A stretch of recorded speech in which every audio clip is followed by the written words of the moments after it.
হেই, আমি বিদিশা। আজকে চলে গেছিলাম সংগ্রামপুর মায়ের মন্দিরে। আজকে ছিল 1 জানুয়ারি। আর 1 জানুয়ারির দিন মায়ের কাছে যাবো না তা কি হয়? আর দেখো সেদিন কি ভিড় হয়েছিল মায়ের মন্দিরে, কত দূর পর্যন্ত লাইন গেছিল, খুব ভিড় হয়েছিল। এখানে একটা 3 বোন গেছিলাম।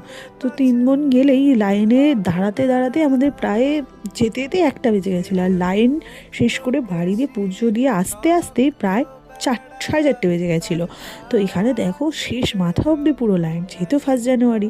আর আমি প্রত্যেকবার সকাল সকাল আসি, এবারে একটু লেট হয়ে গেছে।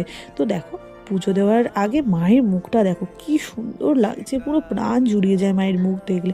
মানে মনে যত দুঃখ কষ্ট থাক, মায়ের মুখ দেখলে কি সুন্দর ঠিক হয়ে যায়, কি করে বলবো। তারপরে দেখো পুজো দেওয়ার পরে কপালে যে সিঁদুরটা দিয়েছি সেটা দেওয়ার পরে না মুখটা পুরো চেঞ্জ হয়ে যায়, জাস্ট অসাধারণ লাগছিল দেখো 3 বোনকে।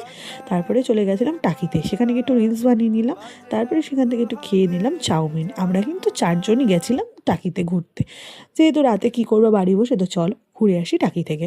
তো চাউমিনটা খুব সুন্দর বানিয়েছিল আর প্রচুর পরিমাণে ঠান্ডা ভাই ওখানে, যেহেতু নদীর ধার খুব পরিমাণে ঠান্ডা ছিল। তারপরে গিয়ে আমরা একটু চাও খাওয়ার সাথে সাথে একটু কফিও খেয়ে নিলাম। কফিটাও খুব ভালো ছিল। আর তোমরা যারা যারা কফি খেতে ভালোবাসো আমার মতো, কমেন্টসে কিন্তু জানাতে ভুলো না। তোমরা 1 জানুয়ারিতে কে কী করলে অবশ্যই কিন্তু জানিও।